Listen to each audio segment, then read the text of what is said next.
მიიღებს ვისგან ენერგიას გარდაქმნის საკვებად და ამ ძარღვების ეგრეთ წოდებული მილსადენების საშუალებით გაატარებს სხეულში. ენერგიის წყარო არის მზე.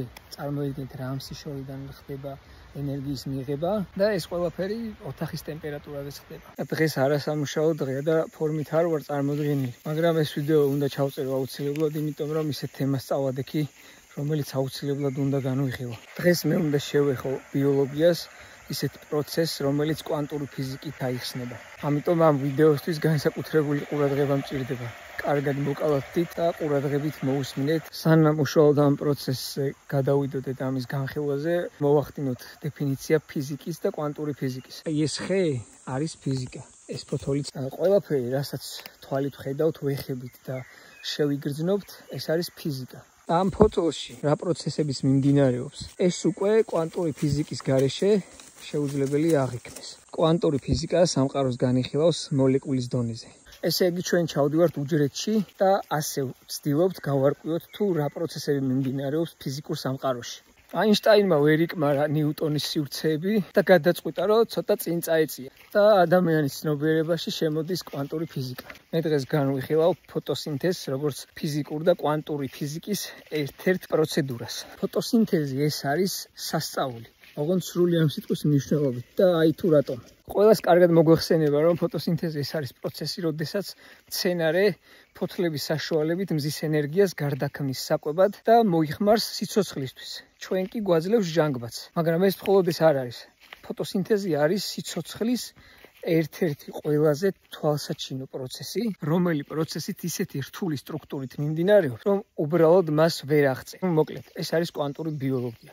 ვიპოვე ფოთოლი, რომელიც კარგად არის წარმოდგენილი, გაშლებული ის რბილი სხეულები ბუნებისმიერ დაშლილია და ჩვენ კარგად ვხედავთ აი ამ ფოტოში თუ როგორ არის ძარღვები, ვენები ერთგვარი, რითიც გადანაწილდება საკვები. ფოთოლი, როდესაც ჯანმრთელია და ფუნქციურია, ესე ვთქვათ, ეს ცარიელი ადგილები შევსებულია ფოთლის ქსოვილებით. მზის სხივი ამ ფოთოლს ეცემა, მიიღებს ეს რბილობი ენერგიას, გადაამუშავებს და შემდეგ აი ამ ძარღვების საშუალებით გადასცემს მთელ ღეროებს. ღეროებიდან მიდის ტოტებში და ტოტებიდან ფესვისკენ. ასე საზრდოობს ხე ენერგიით, მზის ენერგიით. მაგრამ სწორედ ეს პროცესია სასწაული. კარგი მზის სხივების პირობებში ფოთოლს შეუძლია ათასობით ტრილიონი ფოტონი მიიღოს და გადაანაწილოს ორგანიზმში. ფოტონი არის მზის ენერგია დაშლილი პატარა ნაწილაკებად. ჩათვალეთ, რომ მზის სხივია ერთი დიდი სხეული, რომელიც შედგება პატარა, ძალიან პატარა ნამცეცებისგან, რომელიც ქმნის ერთიან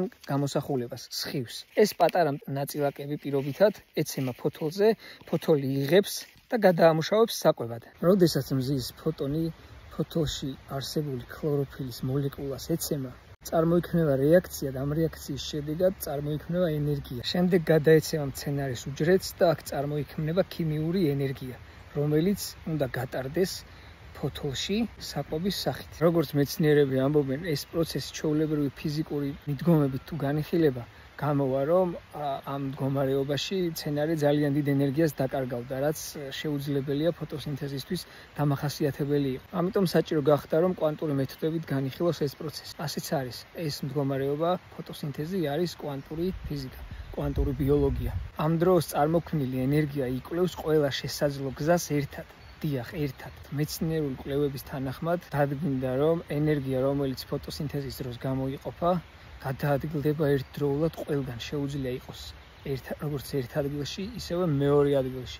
ამოირჩიოს ყველაზე ოპტიმალური შესაძლო ვარიანტი და იქ გაიაროს და გადანაწილდეს მთლიან სხეულში, როგორც საკვება. და ამას ის მინიმალური დანაკარგით აკეთებს. აქ ისმის კითხვა, როგორ შეიძლება ერთი სხეული იყოს ორივე გზაზე ერთდროულად. ჩვენ ვსაუბრობთ უჯრედის დონეზე და არ უნდა განვიხილოთ, ვთქვათ, კენჭი ან მტვრის პატარა ნაწილაკი, რომელიც ერთი სხეულია და შეუძლებელია, რომ ყველგან იყოს. ეს უნდა განიხილებოდეს როგორც ენერგია. ენერგიას საითას მიმართავ გარკვეულ მანძილზე, გარკვეულ სივრცეში ის გავრცელდება მთლიან ტერიტორიაზე. ტალღების მექანიკურად შექმნისას ენერგია იქნება ყველა ტალღაში ერთდროულად. ეს არის ფიზიკური მდგომარეობა. სანამ ეს ენერგია მიმართულებას არ ნახავს, ის იქნება მრავალსახიანი. როდესაც ეს ოპტიმალურ გზას შეარჩევს, მიემართება მხოლოდ იმ გზით, გაივლის და გადასცემს საკვებს მცენარის. ასე ხდება მზის ენერგიის თითქმის 100%-იანი გარდაქმნა საკვებ წყაროდ. ამ ყველაფერს მწვანე პიგმენტი ქლოროფილი აკეთებს. ფოთოლი კი წამში 1000-ობით ტრილიონ ფოტონს იღებს და უბრალოდ ეს დავფიქრდეთ რა მხელა რაღაც არის, რომ მქონდეს ბერკეტი ეს ყველაფერი გავადიდოთ და თვალსაჩინო გავხადოთ. ამ რეაქციის ცენტრში ენერგია გამოიყენება წყლისგან და ნახშირორჟანგისგან, რათა გამოიყოს გლუკოზა და ჟანგბადი. გლუკოზას მცენარე თავისთვის იტოვებს როგორც საკვებს და ჟანგბადი გამოიყოფა ატმოსფეროში, რასაც მოვიხმართ ჩვენ. ეს ენერგია კი არ ეძებს შემთხვევით გზებს, როგორც დაკარგული ადამიანი ეძებს რაღაც გამოსავალს. ეს უბრალოდ ყველგან არის, ყველა გზაზე არის ერთდროულად და იკვლევს, რომელიც უფრო ოპტიმალური იქნება იმ გზაზე გაივლის. უფრო მარტივად რომ ვთქვა, წარმოვიდგინოთ, რომ ფოთოლზე არის დამონტაჟებული მზის პანელები, რომლებიც იღებენ ენერგიას და ოღონდ გადაამუშავებენ ამ ენერგიას გარდაქმნიან საკვებად და ამ საკვებს ატარებენ შემდეგ იმ ორგანიზმში, რა ორგანიზმის ნაწილებიც არიან ფოთლები. და ამ საკვების და ენერგიის გატარება სწორედ ფოთლის აი ამ სტრუქტურის წყალობით ხდება. ეს არის ძარღვები, ვენები, სადაც გადაადგილდება გამოყოფილი, გამომუშავებული ენერგია. ისმის კითხვა, თუ ეს ენერგია ყველგან ერთდროულად არის, ხომ არ არის ასე სიჩქარის ხარჯზე. ანუ ის ძალიან ჩქარა ხო არ მოძრაობს და ერთდროულად ავსებს რამდენიმე გზას.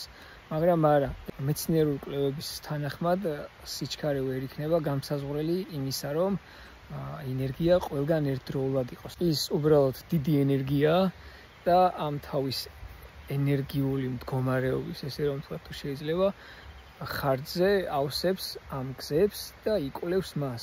ერთგვარი გონება, გონებრივად იკვლევს და მიიღებს შემდეგ ოპტიმალურ გადაწყვეტილებას. ეს ენერგია, რომელიც ყველგან არის და რამდენიმე სახი აქვს ერთდროულად, დაიყო ორ ნაწილად მეტად თვალსაჩინო რა ყოფილიყო. ეს არის დაკვირვების ტალღა და ეს არის ალბათობის ტალღა. როდესაც ალბათობა, ესე ვთქვათ, შეიცნობს გარემოს, დაკვირვების ტალღა მას აიძულებს, რომ შეწყვიტოს ფუნქციონირება. და ნაწილაკი მიიღებს იმ სახეს, რომელიც სახითაც უკვე ჩვენ შეგვიძლია წარმოვიდგინოთ, როგორც ჩვეულებრივი ნაწილაკი, რომელიც გაივლის იმ გზაზე, რომელიც გადაწყვიტა, რომ ოპტიმალური იყოს თავისთვის. ეს გიჟია, ხო? მაგრამ ესია, ეს არის ფაქტი. რომ დავფიქრეთ, რა მექანიზმი ან რა გონება მართავს მთელ ამ პროცესს. ფიზიკა, ჩვეულებრივი კლასიკური ფიზიკა უერთდება და კვანტურ ფიზიკაში გადადის, კვანტურ მექანიკაში და კვანტურ ბიოლოგიაში. ეს არის მეცნიერება. ფიზიკის გარეშე არ არსებობს არც ქიმია, არც ბიოლოგია. ფიზიკა არის პირველსაწყისი. მოკლედ, შეჯამებისთვის, თითოეული ფოთოლი ეს არის ურთულესი სტრუქტურის ბუნებრივი წარმონაქმნი, რომელიც ყველაზე მასშტაბური ქალაქის და შენობა ნაგებობების, ენერგომილსადენების თუ სხვადასხვა მექანიკური თუ ტექნიკური საშუალებებისთვის აშენებული კონსტრუქციების 10-ჯერ და 1000-ჯერ გადამრავლებული ვერსიაა თავისი ბუნებრივი ენერგიებით. ეს მთელი სისტემა, სადაც სიცოცხლე მიდის, ყველაფერი რაც მოგიყევით, აი აქ ხორციელდება. ზისხივი დაეცემა აი ამ რბილობებში. ეს არის ერთ-ერთი მთავარი მაგისტრალი. კიდე ამ ზოლების შუაში პატარა ზოლებია. წარმოვიდგინოთ მილსადენები. კიდე ამ პატარა მილსადენებში, ეგრეთ წოდებულში, კიდევ პატარა ზოლებია. აქ მიღებული ენერგია, რომელიც შაქრად გარდაიქმნება, ნაწილდება მაგისტრალებში. ამ მაგისტრალებიდან მოდის აქ. ეს მიერთებულია ხეზე, ტოტებზე, გადადის ტოტებში, ტოტებიდან ნაწილდება მთელ ვარჯში და მიდის ფესვებში. და მაინც რა არის სიცოცხლე? ვინ მართავს ამ ყველაფერს, ამ პროცესებს? რა ენერგიით და რა ინერციით მოძრაობს მთელი ეს ციკლი? რაც უფრო მეტად იკვლევთ სიცოცხლის წყაროს ადამიანი, მით მეტად შედიხარ ჩიხში. იმიტომ რომ ადამიანის გონება უერთდება იმ ტრანსცენდენტულს, რა ტრანსცენდენტულმაც შექმნა ეს ყველაფერი.